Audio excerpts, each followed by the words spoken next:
किसी जगह पे कहीं पर ऐसा हुआ है, कहीं पर ऐसा हुआ है जो गपशप कह लें आप, या बिहाइंड द डोर्स कोई बात हो रही है या विस्पर्स हो रही हैं, कहीं पर ऐसा हुआ है कि उस दिन मैंने ये बात की थी कि 100 साल का एक एग्रीमेंट बरतानिया ने साइन कर लिया है यूक्रेन के साथ। जी।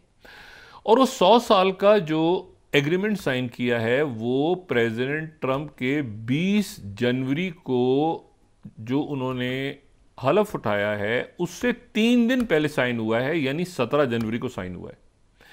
और ये बड़ी एक अनहोनी बात है कि वो एग्रीमेंट जो जिसको हमने उस दिन दिखाया भी था अपने नाजरीन को, वो एग्रीमेंट 100 साल का वो साइन हो रहा है। उसमें डिफेंस पे बात हो रही है, उसमें टेक्नोलॉजी पे बात हो रही है, उसमें सरमायाकारी पे बात हो रही है, उसमें ट्रेड पे बात हो रही है, 100 साल का।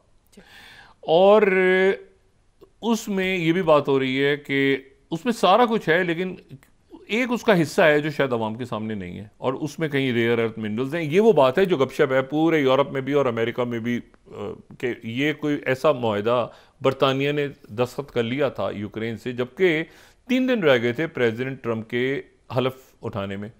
अच्छा, 3 दिन रह गए थे, तो उस एग्रीमेंट के अंदर वो पूरा एग्रीमेंट आप पढ़ें, बार बार पढ़ें, गौर से पढ़ें, तो उसमें आपको कहीं लगेगा रेयर अर्थ मिनरल्स हैं भी है और नहीं भी हैं।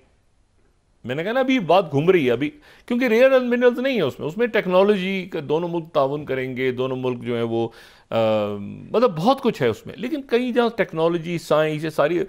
अब इसमें एक कहा जा रहा है कि इसका एक अलग से अपेंडिक्स जो है वो तो जो था वो गायब है, और उसमें जिक्र है ये रेयर अर्थ मिनरल्स के वाले से, ये बरतानिया ने साइन किया हुआ है। इसीलिए जेलेंस्की वो साइन नहीं कर सकते अमेरिका के साथ, और वो बरतानिया जो है वो उनको उनको लगा हुआ है कि ये क्या मुसीबत है ये। अगर अच्छा ट्रंप वहाँ पर कहीं ये जिक्र हो रहा है कि भाई हमारी नॉलेज में है कि ये तो बरतानिया इसलिए आया हुआ कि इनको पता था कि 3 दिन बाद। और ये जेलेंस्की ने पहले जाके आइडिया सेल किया था ट्रंप को। जेलेंस्की ने पहले ट्रंप को आइडिया, उस वक्त ट्रंप जो है वो अपनी कंपेन चला रहे थे, तो जेलेंस्की जाके उनसे मिले और उनसे कहा कि ऐसा है कि अगर आप आ जाएं तो मेरे यहाँ रेयर अर्थ मिनरल्स हैं, उसमें आके आप जो है वो सरमायाकारी करें, हमारी हेल्प करें, ये करें वो करें। ये पहले आइडिया सेल किया ट्रंप को। उसके बाद ट्रंप जीत गए, और दरमियान में ट्रंप जीत गए, और ट्रंप ने जब अपनी बात की शुरू में कि मैं ऐसे करूंगा, डीओजी बनाऊंगा, ये सारे काम मैंने करने, तो बरतानिया और यूक्रेन ने जाके वो बरतानिया के साथ माहिदा 100 साल डिफेंस भी है, पैसे भी हैं, ये भी है, वो भी है, कैसे वो सारा कुछ कर करा के आ गए। अब वो गले पड़ गए इनके सारा। अच्छा, अब सवाल ये है कि ये पहली बात तो यूरोप एंटिटी नहीं है, एक सिंगल एंटिटी नहीं है। ये जो आज इजलास हो रहा है, मुझे नहीं पता है कौन सा इजलास है, क्योंकि इसमें ये नेटो का अगर है तो इसमें अमेरिका नहीं है, और अगर ये नेटो का नहीं है तो इसमें कनाडा क्यों है? कनाडा तो ईयू का मेंबर नहीं है, कनाडा के प्राइम मिनिस्टर पहुंचे हुए हैं। जी।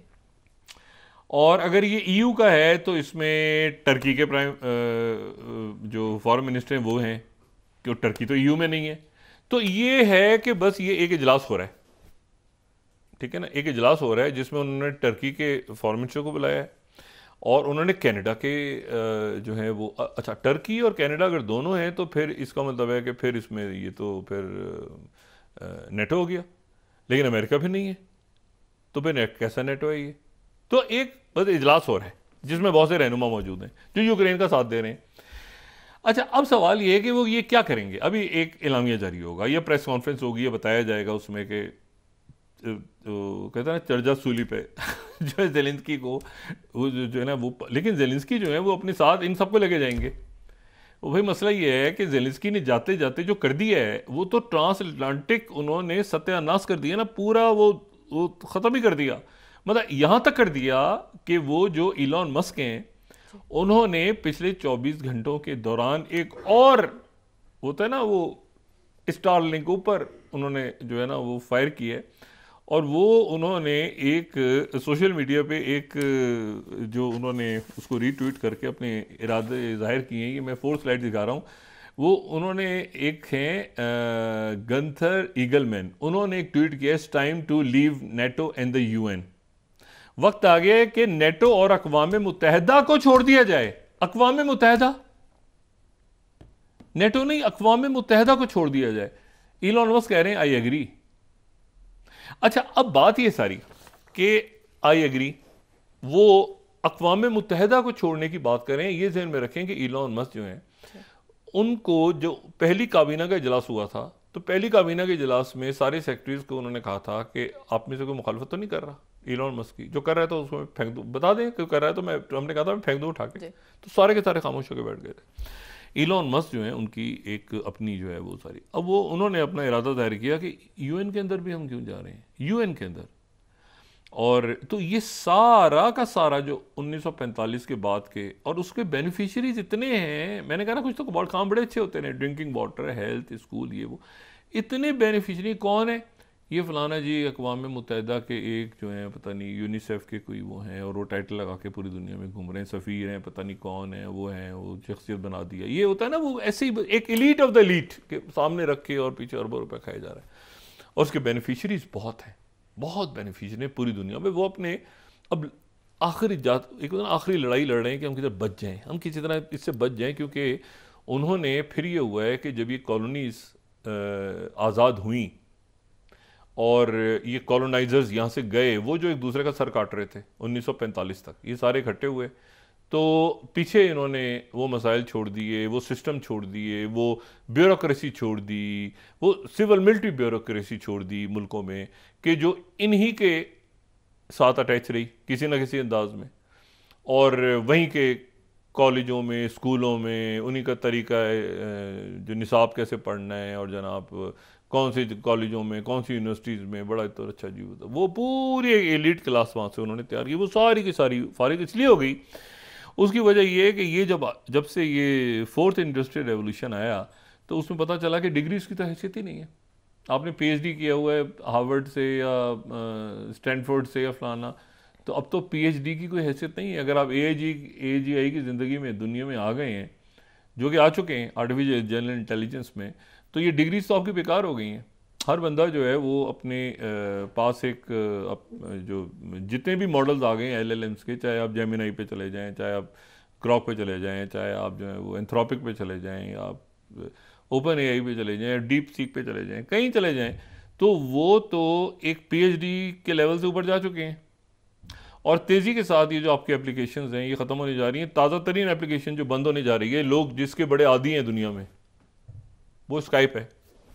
स्काइप किसी भी वक्त जो है अगले कुछ दिनों में स्काइप ख़त्म हो जाएगी। स्काइप, और मेरे ख्याल से पूरी जनरेशन है जिसने स्काइप को यूज़ किया है, और स्काइप के थ्रू वो टेलीफोन पे बात, लेकिन जो कि व्हाट्सएप आ गया, दूसरे टूल्स आ गए, तो स्काइप ख़त्म होने जा रही है। कमिंग बैक, बात ये हो रही है कि अब वो हैं जो 28 साल की उम्र, 21 साल की उम्र, 22 साल, ये बिलियनर्स बन गए। इन्होंने लूटा नहीं, पूरी दुनिया को नहीं लूटा, बल्कि इन्होंने काम किया, मेहनत की, और इन्होंने उसके बाद ये एजेंटिक एआई पे आ गए हैं, और आगे उससे भी आगे जा रहे हैं। 2025 के आखिर तक ये पूरा जो बेशुमार, और अपने आप ये देखें ना कि वहाँ से लोग ये फायर करते जा रहे हैं। अब ये जो बाबूज बैठे हैं पुराने, और इनकी औलादें बैठी हैं, और ये सारे बैठे हुए हैं, तो ये इनको समझ नहीं आ रहा कि अब क्या करना है, क्योंकि इन्होंने सारा जो 1945 में इन्होंने राज की है, कि गोरे चले गए, इनको पीछे छोड़ गए, और इनको इसलिए छोड़ गए कि ये नीचे महकूम बना के रखें। क्या है जी डेमोक्रेसी, वो लाना डिमाकना, वो उधर से आ गया, ये आ गया, ये जो इकोनॉमिस्ट अखबार है, ये बड़ा ज़बरदस्त जरीदा है, तो इसका इंटेलिजेंस विंग क्या है आपके ख्याल से? इसका इंटेलिजेंस विंग कोई सहाफ़ती तहकीकाती काम करता है? इकोनॉमिस्ट का इंटेलिजेंस विंग, जो लोग समझते हैं डीप स्टेट्स को, वो सिर्फ इंटेलिजेंस विंग को समझेंगे वो क्या है। अच्छा, एनीवे, तो ये बरसा बरस के वो अखबारात पुराने, और ये और सब सब सब सब सब सब ये साथी इसका सिस्टम जो है ये सारा ख़त्म हो रहा है। और मुतबादिल सिस्टम अब कैसे तैयार करना है, मुल्क खुद तैयार करेंगे अपने मुल्क। पहले पार्लिमानी जमहूरियत है हमारे यहाँ, पार्लिमानी जमहूरियत इसलिए है कि जो बरतानिया में है। अच्छा जी, हमारे यहाँ सदारती निज़ाम इसलिए है कि वो जनाब अमेरिका में, या वो फ्रांस में, या फलानी जगह पर। तो मुल्क अपने अपने सिस्टम को खुद तैयार करेंगे, अपने लोगों के साथ मिलेंगे, बात करेंगे, देखेंगे, रियासतें देखेंगी कि भाई हमने ये हमारे रिसोर्सेज हैं, कितना हमने खर्च कर सकते हैं, कितना नहीं खर्च सकते, कैसे हमने आगे निकलना है, क्या ये सिलसिला बनने जा रहा है। लेकिन अभी तक जो यकीन नहीं आ रहा ना, पुराने इनर्शिया में भाग रहे हैं कई मुल्क, पुराने इनर्शिया में ही चलते जा रहे हैं वो, कि नहीं ऐसे नहीं, ऐसे होगा, नहीं यार ये तो ऐसे नहीं हो सकता, ये क्या बात है। अच्छा, अब जनाब, तो ये वो हैं जो सारे एक दूसरे से लड़ रहे थे आज 1945 से पहले, और ये हुक्मरान थे, और फिर जब ये गए भी तो अपनी मर्जी का सिस्टम छोड़ के गए पीछे, और फिर उन्होंने नहीं बना, कहीं आज़ादी वाकई लोगों ने ले ली तो इन्होंने वहाँ पे बगावतें करवाई, उनके जो थे पॉपुलर लीडर्स ख़त्म करवा दिए। अब जनाब इसमें तो ज़ेलेंस्की जो है वो आज मिलेंगे, और ज़ेलेंस्की जो है उसके बाद वो एलामिया जारी होगा, उसके बाद प्रेसिडेंट मैक्रोन पूरी कोशिश करेंगे और प्राइम मिनिस्टर जो केयर स्टारमर है वो पूरी कोशिश करेंगे कि ट्रंप को वो कायल करें। किस बात पे कायल करें? क्योंकि इसी दौरान जो है एक और शख्सियत जो है, अच्छा मैं आपको सिर्फ एक बात बताऊं यहाँ पे, मैं आगे बढ़ने से पहले आपको ये बात बताऊं कि देखें, हम यूक्रेन की बात करते हैं ना कि 1900 ये सोवियत यूनियन जब टूटा बर्लिन वॉल गिरी और यूक्रेन, बेलारूस, रशिया और काजाकिस्तान में न्यूक्लियर वेपन्स थे। यानी सोवियत यूनियन एक तो रशिया में रखे हुए थे ना, जो रशिया मौजूद है, उसके अलावा 3 और रियासतों में न्यूक्लियर वेपन्स थे जो कि सोवियत यूनियन का हिस्सा थी, बेलारूस, यूक्रेन और काजाकिस्तान। इन्होंने मुआहदा किया सबने कि हम जनाब हमें सिक्योरिटी मिलेगी, और उसमें अमेरिका भी गारंटर बना, रशिया भी बना, पता नहीं यूरोप के मुल्क भी कई बने, और यूक्रेन ने अपना न्यूक्लियर वापस कर दिया। ये तो बात हमें समझ में आती है। अब आप चले जाएं जरा 60 की दिहाई में। 60 की दिहाई में इस टॉपिक को मैं आज छेड़ना मेरे ख्याल से मुनासिब समझूंगा, फिर आगे तक जिक्र आए कभी गुफ्तगू में तो लोगों के जहन में रहे। अब चलें 60 की दिहाई में। 60 की दिहाई में एक साहब हैं जिनका नाम है चैंग एशिया यी। अभी दुनिया जो है ये 60 की दिहाई है तो अमेरिका मानता है ताइवान को, अमेरिका चाइना को नहीं मानता, ये mainland China, People's Republic of China को नहीं मानता, वो रिपब्लिक ऑफ चाइना को मानता है, ताइवान जो। और कोल्ड वॉर चल रही है, और ताइवान जो है जो अमेरिका का इत्तेहादी है, अमेरिका जो को मानता है, उसके ये नौजवान हैं, ये जो चैंग शाई यी हैं, और ये जो हैं ये जनाब जाते हैं पढ़ने के लिए 1967 में गालिबन, और ये जो अमेरिका में उनकी एनडीओ है, इसका पहले एक और नाम था, वहाँ पर ये दाखिला लेते हैं, साइंस पढ़ रहे हैं, सब कुछ। इनको CIA हायर कर लेती है, इनको CIA के लिए काम करना शुरू कर देते हैं। ताइवान के न्यूक्लियर पढ़ रहे हैं, न्यूक्लियर साइंस, और CIA इनको हायर कर लेती है। यानी ताइवान जो इत्तेहादी है उसके ये वापस आते हैं, ये अपने मुल्क में आके न्यूक्लियर प्रोग्राम पे काम शुरू करते हैं, और न्यूक्लियर प्रोग्राम बनाना शुरू कर देते हैं तो बाद आगे चले जाते हैं।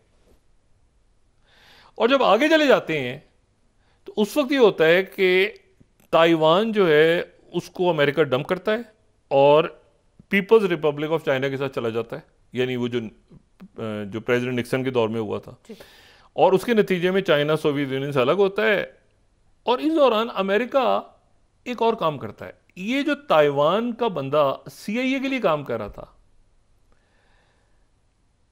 अमेरिका ये इंफॉर्मेशन देता है ताइवान को और बताता है चाइना को कि ताइवान जो है वो न्यूक्लियर प्रोग्राम बनाने जा रहा है, और हमारा उसका जो हेड है, तो मैं इसको देख लेके पे जाऊंगा, उनका जो इंचार्ज है न्यूक्लियर प्रोग्राम का, वो हमारा बंदा है, वो हमारे लिए काम करता है CIA के लिए।